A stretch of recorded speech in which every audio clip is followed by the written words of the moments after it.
pero yo no entiendo nada. Así que para eso le voy a preguntar al amigo, al doctor Carlos Chargoña, que ya lo tenemos por acá.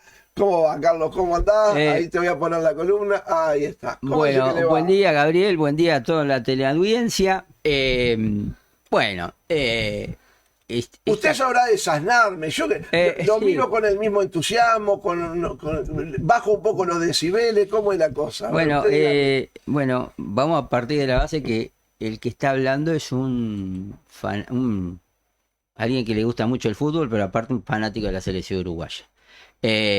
Sea quien sea que esté al frente. Pero eh, Y en el medio de toda la campaña electoral, un poco fría, pero campaña electoral en sí, nos viene esto que yo entiendo de que la selección uruguaya, la celeste, lo único que nos une como país. Sí. Algunos me dirán, sí, pero no, no, no. Después hay otras interpretaciones. Pero lo único que hace que el pueblo uruguayo esté pendiente de algo es la selección uruguaya. Y la otra vuelta yo comentaba que el fútbol es la actividad humana más trascendente, ¿ah? Sí. Sin duda. No hay otra actividad humana que genere lo que genera el fútbol. Pero bueno, yo creo que tú al final del programa anterior me preguntaste algo de Suárez y Sí. a ver si había estado bien Suárez. Yo personalmente creo que no, que hay cosas que en todos los planteles se deben hablar en la interna. Pero bueno, ¿quién le puede decir algo a Suárez? No, claro. ¿Ah? Con todo lo que le ha dado a la selección uruguaya, al fútbol en general, y ser un jugador de clase A que todavía lo sigue demostrando. Evidentemente, digo, y uno lo venía percibiendo desde hace tiempo, de que hay algunos cortocircuitos. Hay algunos cortocircuitos. Empezando, me parece que con muchos funcionarios de ahí, del complejo celeste, con algunos eh, eh, otros técnicos que estaban en el complejo celeste, que venían de la época de Tavares, por ejemplo, el entrenador de arquero Carlos Nicola. Entonces, eso hace que llame la Hay atención. un juego de poder ahí que, como en todos lados donde se maneja mucho dinero, Es ¿no? decir, a También. ver, A ver. lamentablemente, digo, hay cosas que uno como ciudadano común y corriente desconoce, porque uno lo único que quiere es que Uruguay gane, que Uruguay vaya al Mundial, tener ese rapto de alegría cuando Uruguay sí, es decir, hace un gol. Pero hay muchos intereses que se juegan. No te olvides que todo esto cae en un momento muy discutido de los derechos de televisión de quién iba a vestir a la selección uruguaya, que se hablaba de Nike o Puma, la influencia de Tenfield, muchos clubes tienen, yo creo, no sé hasta cuándo, deudas a cuenta con la empresa Tenfield. ¿Tá? Por los derechos de televisión, porque han sobrevivido gracias a los préstamos que ha dado Tenfield y entonces tienen casi condicionados sus ingresos hasta 2026, 2027, creo. Entonces, todo eso hace. Ahora, vos me decís, sí, pero después a la cancha entra, no sé, sí, es cierto, digo, pero eso es todo ese entorno. No te olvides que cuando Tavares renuncia o le piden la renuncia, hubo toda una movida desde el seno gubernamental de que Tavares no debía seguir. ¿Tá? Este, entonces, hay cosas que se juegan que para la gente común y corriente, ¿tá? Eh, como yo, es decir, está al margen de todo eso. ¿Tá? Pero claro, digo, pero uno como hincha después lo sufre. Pero creo que, como ha pasado muchas veces en distintos planteles, si vos tenés un objetivo, bueno, tenés que cerrar filas y salir adelante. ¿Ah? Yo antes de venir para acá me acordaba, Riquelme con Palermo y Barrios Echeloto no se podían ni ver, pero sin embargo en Boca ganaron todo. Tienes Y razón. no siempre en todos los planteles hay cierta comunidad. Lo que pasa que hay una cosa. Tavares, y por las dudas les digo que no soy la viuda de Tavares ni nada por el estilo, como se dice ahí. Pero Tavares en el Uruguay hizo algo extraordinario, que primero generó la idea de pertenencia. generó la idea de identidad, pero hizo cosas concretas. Mejoró el complejo celeste, que era una casa con algunas camas y algún lugar. No. Le dio, es decir, exigió, promovió, es decir, tener un complejo que fuera necesario para una selección como la uruguaya. ¿Tá? No estamos hablando de la selección de República Dominicana, estamos hablando de la selección uruguaya. Entonces, pero aparte otros detalles. Fíjate vos que antes de Tavares los jugadores viajaban en clase turista. Algunos, caso Forlán, me acuerdo que una vuelta lo comentó, que pagaba la diferencia y viajaba en primera clase para venir más cómodo. ¿Ah? Claro. Sí, bueno, pero ¿qué se cree? No. Uno lo siente, si tiene que viajar en clase turista y 12 horas, y te acalambras. Te acalambras. Bueno, entonces eso incide todo eso a veces en el rendimiento del jugador. Entonces Tavares que dijo, no, nuestros jugadores tienen que viajar en primera clase para que lleguen descansados, lleguen bien. Pero aparte, generó esa idea de pertenencia. Entonces yo creo que los jugadores uruguayos cuando venían acá, es decir, aparte de poder ver a su familia y demás, que es importante, está largos meses afuera y cuando venís, por lo menos querés estar 2 segundos con tu padre, con tu madre, con tu tío, con tu abuelo, con lo que sea. Claro. Pero a su vez esa idea de comunidad, no solamente entre los jugadores, sino con toda la gente que trabajaba en el complejo celeste, los asados, los momentos de charlas, los momentos distendidos, y eso aparentemente Bielsa lo fue cortando, y eso hace a cierta incomodidad, enojo, y a cierto enojo, y a cierta, es decir, al ser humano en general, cuando uno está bien y está cómodo, le cuesta aceptar ciertos cambios. Sí. Me parece que Bielsa está funcionando como que, es decir, porque es lógico, como a veces actúan los directores técnicos en Europa. Claro. Pero para los jugadores uruguayos venir acá era algo distinto. El compromiso y demás, tomar las cosas, pero esos momentos de distensión, creo, me da la sensación, que es algo que tomó Scaloni. Sí. Scaloni nunca fue santo de mi devoción, ni como jugador, después como técnico, estuve en el cuerpo técnico de Sampaoli. Pero una vuelta dijo que él tomó muchos ejemplos de Tavares, en el manejo del grupo humano, en las cosas para exigir a los jugadores, en los derechos y demás. Y ahí están los resultados. ¿Ah? Y fíjate vos una cosa, y ahora entramos con el tema del partido. Fíjate vos una cosa, lo que hizo la selección argentina en esta doble fecha. No se reunieron en Buenos Aires. Se fueron a Miami. 2 cosas. Primero, el viaje de los jugadores que están en Europa a Miami es mucho menos que venir acá. Claro, es decir, son 6 horas. Y en cambio acá tenés 12 horas. Pero a su vez, evitó que Messi tuviera el desgaste. Messi, con 37, 38 años, viajara de Miami para acá, para Buenos Aires, de Buenos Aires a Venezuela. Entonces dijeron, no, nos reunimos en Miami. Si todos los jugadores que tenemos son de Europa. Están todos afuera, claro. O todos afuera, o algunos en Estados Unidos. Y después nos vamos en un charter a Venezuela. Se les complicó por este tema del huracán. Sí, pero realmente esa estructura... Una vuelta Tavares lo hizo, y fue muy criticado, no me acuerdo en qué partido, creo que contra Venezuela o qué, de visitante. Y fue muy criticado. Porque en vez de reunirse acá, se fue a reunir allá con todo el plantel. Y era lógico, porque vos evitás un desgaste. Claro. Y ahí viene la otra. Que no es lo mismo salir, bajar de un avión de un viaje de 4 o 5 horas que de uno de 12, ¿no? No es lo mismo. Pero yo y más viajar en económica. No, ahora creo que los jugadores en general viajan en primera. Pero acá en el Uruguay una vuelta. Fíjate vos que para el partido definitorio con Australia, Uruguay se fue en un avión de línea de Uruguay a Santiago de Chile, Santiago de Chile a Melbourne, Sydney, donde era jugada la definición. El técnico era Fossati. Australia contrató un charter. Entonces, mirá lo que son los medios a veces y lo que son los periodistas. Australia, acá habíamos ganado 1-0. Mirá, Australia llegó después de nosotros. Sí, unos vivos bárbaros los australianos. Avión charter, acondicionado para llevar un plantel. Claro. Iban descansados y se bajaron, no me acuerdo, creo que en Nueva Zelanda estuvieron 4 horas o 5 horas ahí, estirando las piernas, descansando. ¿Está?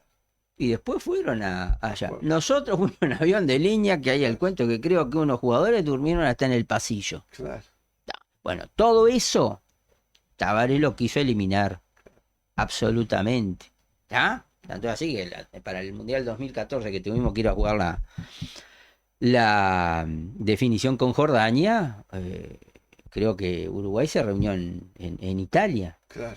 Era lógico. ¿Para qué voy a hacer venir todos los jugadores para acá si la mayoría están allá? Están todos allá. Bueno, entonces, hay cosas que viste que a veces la prensa, Sí. con todo respeto dicho, pero claro, a los australianos, mirá, llegaron después de nosotros, sí. Más descansadito, más Claro. tranquilo y un avión charter. Después se ve en la cancha, se ve. Se ve en la cancha, digo, fíjate vos una cosa que estaba pensando, por ejemplo, Muslera cuando venía, desde Estambul a Madrid, vamos a suponer que tuviera la conexión a Madrid, tenía 8 horas. 4 horas. 4 horas. Más 12 para acá, más todo lo que tenés que estar en el aeropuerto, cuando querés acordar, andás 18 horas dando vuelta para llegar acá a poder entrenar. No, querés agarrar una cama y acostarte a dormir. Y el cambio de ¿cómo es? Horario, De uso horario y claro, demás. Entonces, y de cuando buffet. uno ve Uruguay, Perú, la mayoría de los jugadores peruanos juegan en el fútbol peruano. Pero hay otro detalle. Salvo Tapia y algún otro que no jugó, no juegan en los equipos principales de Europa. No hay ningún jugador peruano que juegue en los equipos principales de Europa. Claro. Hay algunos que juegan en alguna liga europea. Entonces, Fossati tuvo la posibilidad de tener casi 2 semanas entrenando, más allá de que iban a sus equipos, jugar el campeonato local, entrenando a la selección. ¿Ah? Es decir, y Fossati, vamos a hablar primero de lo que fue el partido, ¿no? Fossati planteó un partido lógico. 3 en el fondo, Araujo, Zambrano y Abraham. Araujo y Abraham creo que juegan en el exterior. Andy Polo, que juega en Perú. Calens, que juega en AEK de Atenas. Sone, es nacido en Dinamarca, hijo de madre peruana. Tanto Chile como Perú, como Bolivia, como Ecuador, pero Chile, Perú, Paraguay y Bolivia están constantemente tratando de ver los orígenes de cada jugador que anda en el mundo, a ver si puede ser seleccionable. Así salió Ben Berereton para Chile, por ejemplo. Bueno, y después puso en el medio 3 jugadores bastante buenos, es decir, Peña y Castillo, que Peña nos complicó bastante. El otro que jugó ahora no me acuerdo bien, pero digo, planteó un partido como para discutirle a Uruguay el medio de la cancha. Con Flores retrocediendo para agarrar la pelota. Flores, uno de los grandes jugadores que ha tenido Perú, sin embargo nunca jugó en una de las ligas principales europeas. Y adelante Valera. Valera, ¿sabe quién es? No. Es delantero de Universitario, nunca salió de Perú. Y nos complicó. Entonces, ¿qué opuso Uruguay? Bueno, una línea de 3 inédita, Varela, del Flamengo, Ugarte, del Manchester, y bueno, jugando en el Wolverhampton de Inglaterra. Mirá vos la diferencia, ¿no? En un ratito, claro, Ahora, los 3 ya tenés la diferencia. Yo supongo que la idea y después la clásica, es decir, Nande, Valverde, Fonseca, que creo que jugó bien, Araujo, y arriba Olivera y Darwin Núñez. Y voy a decir un poco lo que pienso de Quique Olivera. Puede ser un buen muchacho, muy macanudo, pero a esta altura del campeonato, él y Brian Rodríguez no justifican, ni siquiera están dentro de los reservados. Siempre le faltan 100 gramos para el kilo.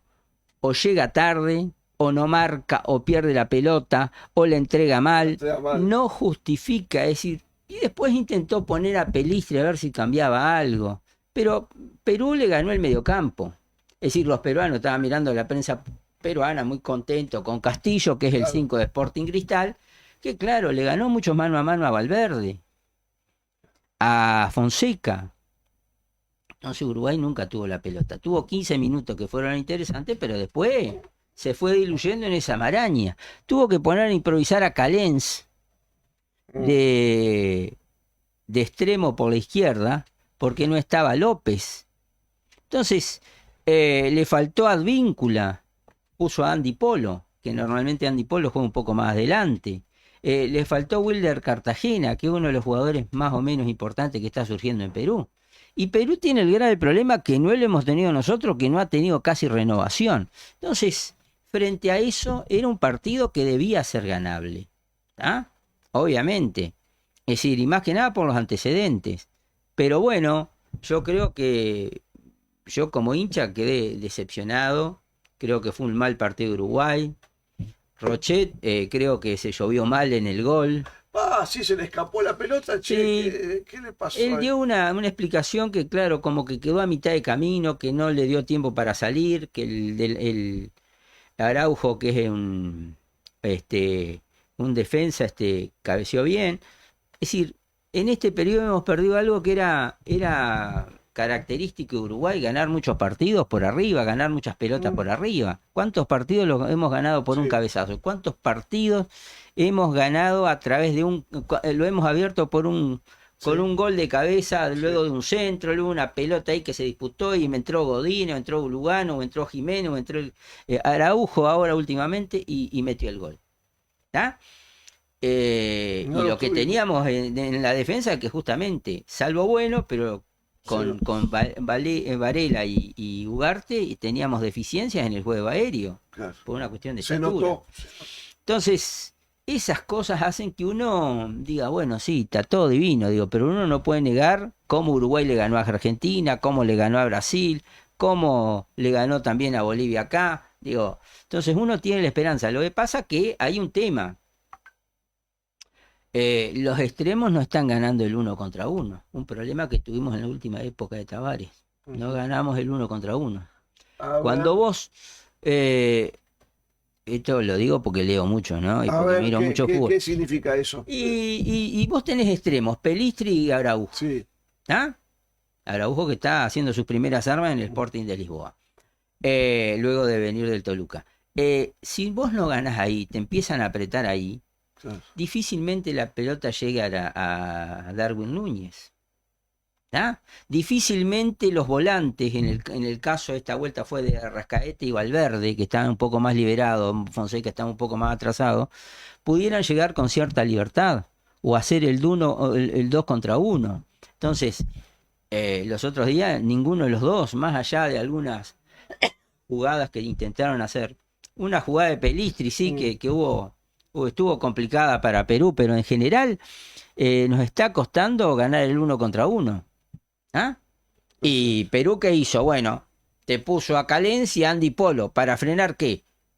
Justamente la subida de Nández, el despliegue de Araujo. Después en el segundo tiempo también frenar a Pelistri y Araujo. Entonces Uruguay quedó maniatado por una maraña que le puso Fossati. Fue muy bien planificado el partido, pero nosotros no tuvimos respuesta. ¿Cómo viene? ¿Cuál es tu expectativa para este partido? Y complicado, digo. A ver.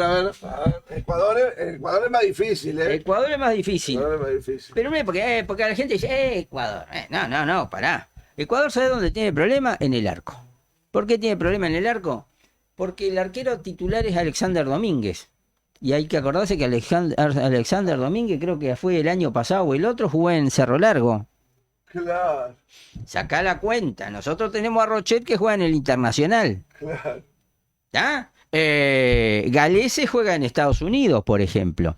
Que no es condición de esto, ¿no? Pero digo, porque lo extraordinario del fútbol es justamente eso. Es que es imprevisible. Que vos podés, claro. Vos podés tener jugadores de clase A y no... Ahí pasó Argentina el otro día. Bueno, y si no tenés el caso de Brasil. Claro, Brasil. Brasil es Brasil. Claro. Pero bueno, es decir, fíjate vos que los arqueros de Brasil, uno juega en el Liverpool y el otro juega en el Manchester City. ¿Ah? Pero eso no quiere decir nada. Pero después tenés a Hincapié que juega en el Bayer Leverkusen. William Pacho, Paris Saint-Germain. Félix Torres en el Corinthians. Pervis Estupiñán en el Brighton. Chávez en el Lens. Ángelo Preciado en el Sparta Praga. Cristian Ramírez en el Ferencváros. Arriaga en Estados Unidos. Joel Ordóñez en el Brujas de Bélgica. Caicedo en el Chelsea. Alan Franco en el Atlético Mineiro. César Zambrano en el Hull City. Kendrick Páez en el Independiente del Valle. Está, eso de ahí. Jeremy Sarmiento está en el Burnley de la Liga Premier. Después, John Javois en el Venecia. Tenemos a Ener Valencia en el Internacional. Gonzalo Plata en el Flamengo, que contra Peñarol no tuvo una buena actuación, pero uno de los jugadores importantes que tiene Ecuador. John Mercado está en Portugal y es de los jugadores que se tiene muchas esperanzas en Ecuador. Y ahora está citado Campaña, que juega en el Inter de Miami. Y como este dato, en el 2019 fue el goleador del campeonato sub-20 cuando Ecuador salió campeón. Entonces, si uno lo compara con Perú, obviamente tiene mucho mejor. Tiene un plantel, ¿está? Y aparte tiene una cosa, los jugadores ecuatorianos tienen mucha fortaleza física, son muy atléticos, son muy rápidos. A Uruguay siempre le ha costado. Pero acá en Uruguay hemos tenido de todo. Hemos ganado, hemos empatado, le hemos hecho 4 goles. Yo qué sé, en el último, para el Mundial del 2022, mirá que tengo todo anotadito acá. Bien, bien. Porque viste que a veces, digo, la memoria falla a veces, exacto. Sí, la memoria falla. Pero fíjate vos cómo jugó Uruguay, que Uruguay gana con una corrida de Nández por la derecha, un centro sobre la hora y entra Pereiro y mete el gol. Pereiro, que estos días va a empezar a jugar en el Génova. Estaba sin club. Ese día Uruguay jugó con Muslera, Nández, Jiménez, Araujo y Viña. Valverde, Vecino, Bentancur y de Arrascaeta. Brian Rodríguez y Álvarez Martínez. ¿Sabés dónde está Álvarez Martínez? ¿Dónde? En el Elche de España, jugando en la segunda división. Mirá. Bueno. Entonces, y entraron Piquerés, Federico Martínez, Maxi Gómez y Pereiro. Entonces, cuando Uruguay juega ese partido con Ecuador, venía muy cascoteado porque estábamos en plena pandemia, muchos lesionados, muchos habían tenido problemas de COVID. Entonces Tavares tuvo que echar mano a muchos jugadores del medio. Por eso citó a Federico Martínez, que juega en el Liverpool, en Liverpool de acá de Uruguay. Entonces, es un partido complicado. ¿Por qué es un partido complicado? Porque Ecuador está jugando muy bien. Yo creo que el talón de Aquiles es el técnico Becasese. La verdad que no es de los... Becasese fue asesor técnico, es decir, ayudante técnico de Sampaoli en casi toda su carrera. Después ha estado en San Lorenzo, ha estado en Defensa y Justicia, ha estado en Racing, con una suerte de dispar, medio alocado, ha estado en el Elche de España, que no tuvo una buena actuación. Voy a decir que viendo lo que hay en este momento, lo que dispone Bielsa y lo que el plantel de Ecuador, va a ser un partido complicado. Va a ser un partido complicado. Creo que Uruguay va a jugar con la lógica, ¿no? Rochet en el arco, Nández, Jiménez, Bueno y Olivera. Después en el medio estará Ugarte, Valverde y De la Cruz o de Arrascaeta, Pelistri, Araujo y Darwin Núñez. Ese es más o menos el equipo titular, el que normalmente pone Bielsa con algunos cambios. Pero bueno, creo que por ahí tiene que andar la cosa, que es la formación que más resultados nos ha dado. Hay una cosa, digo, salvo en la época de Tavares, yo no sé si es un tema pero ni Valverde ni de Arrascaeta muestran a veces en el Uruguay el nivel que uno los ve, por ejemplo a Valverde en el Real Madrid, que saca la pelota en el área grande suya, sí, y mete unas corridas y después antes de llegar al área grande rival mete un zapatazo, gol. Sí. Así ha hecho varios. Claro, allá está Camavinga, está Mbappé, está Vinicio, está Rodrigo, que le van abriendo el camino, está Tchouaméni, yo qué sé, Bellingham. Entonces, sí, claro, bueno, nosotros tenemos jugadores de nivel que son clase A. Nos está faltando Bentancur. De Arrascaeta tampoco, digo, yo lo he visto en buen nivel. Por naturaleza hay jugadores que no rinden en la selección y hay otros que Claro, digo, rinden veces, mucho más de lo que... Claro, a veces hay lo que yo te decía un poco, es un tema también a veces físico, Sí. ¿no? Es decir, no te olvides que no es decir, La Liga hace un mes que Europea no es muy juego, difícil. estoy entrenando, no. Se vienen a veces de partidos complicados y no terminan el partido y se tienen que tomar el avión para venir para acá. El caso por ejemplo, de Valverde, tal vez el de menos, porque lo que tiene que ir al aeropuerto de Baraja, o el Claro. caso de Jiménez. Pero hay otros que tienen que hacer conexión, o ir a París, o ir a Madrid, que es lo que normalmente pasa. Entonces, La última, te pregunto, como para cerrar la columna, Sí. tiene una perlita. Algo que leí sobre el tema de los liderazgos dentro del equipo. ¿La capitanía de Valverde o de Jiménez, Joséma Jiménez? mira, por cualquiera de los dos, digo, porque los dos tienen trayectoria. Sí. El tema es un tema de personalidades. Personalidad dentro de la cancha. Personalidad dentro de la cancha y afuera Y también. afuera. ¿Ya? Uruguay normalmente ha tenido capitanes de fuerte personalidad y no necesariamente es el mejor jugador. Claro. ¿Ya? Es decir, por ponerte un caso, Godín. Godín, Odulio Varela, Nasasi, Claro. jugadores de fuerte personalidad. En el 66 y el 70 fue Viña. ¿Tá? Por ejemplo, durante muchos años fue Paolo Montero, Pablo Montes. Lugano. Es decir, que al margen de los grandes jugadores, es decir, Tenían- porque hay todo un tema de vestuario, De prestarse en la cancha, de reclamar, seguro, de reclamar frente al juez, que a veces es un tema de personalidad y también de experiencia, uno lo ve normalmente.